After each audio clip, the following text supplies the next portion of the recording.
Online ko lang din po nakilala si iWatch. So, nakilala ko si iWatch doon ko din nakilala yung appreso mismo na si Marvin Casamis from Nabotas. Ayan, so kami taga-Tarlac po pala ako. Malayo-malapit.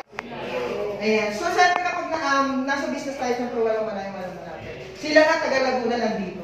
Diba? Ayan, so hindi po pala ako yung mag-BBOM po ngayon.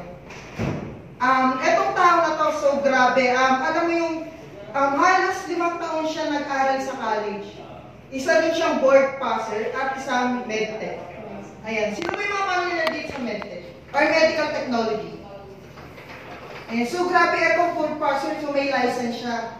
Tapos, alam niyo po yung nandito siya sa iWatch. Isa lang po ang ibig sabihin nun. Kasama natin siya nagbi-business dito. At iba yung possible income na nakukuha natin mismo dito sa iWatch. So isa na lang din po sa naranasan ko dito yung oras.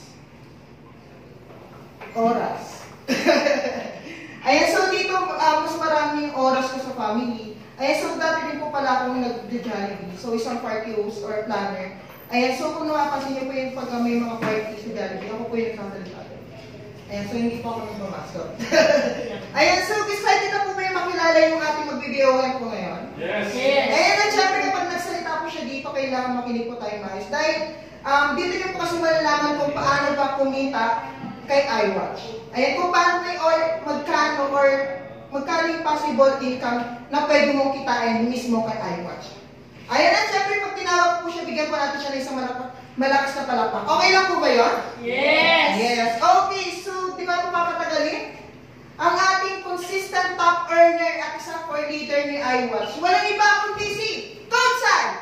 Sorry! Nagulat siya. At walang iba kundi si Trisha Serrano!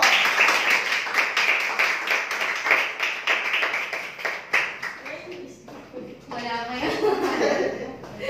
So, ayun. Thank you. Malapit tayo. So, good morning! Morning! So, sa mga hindi pa po nakakakilala sa akin, I am Coach Trisha Serrano.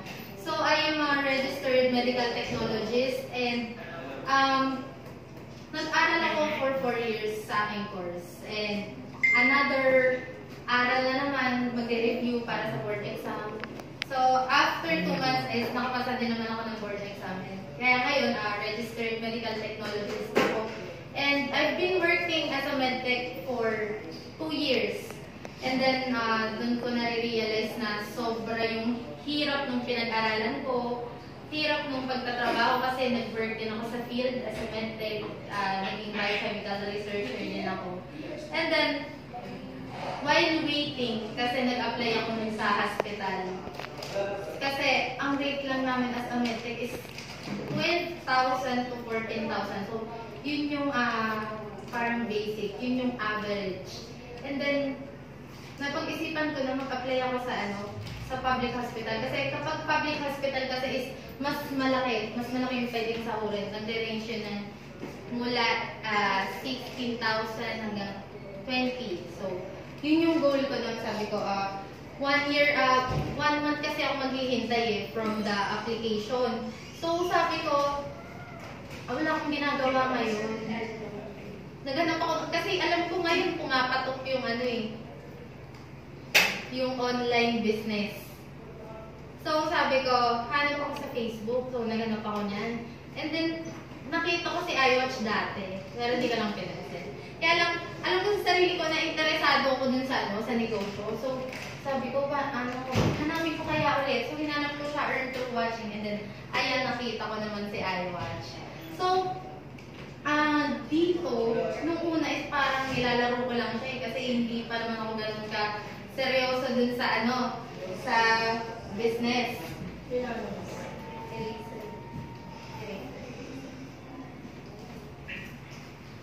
So, nung nag-work ako, so, sige, tingnan natin. So, from October, November, December.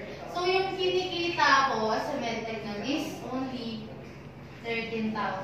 So, dyan hanggang December, alam ko na talaga na puro 13,000 and ang napasukan ko pa nun is private siya, kaya wala ganong benefits unlike sa government.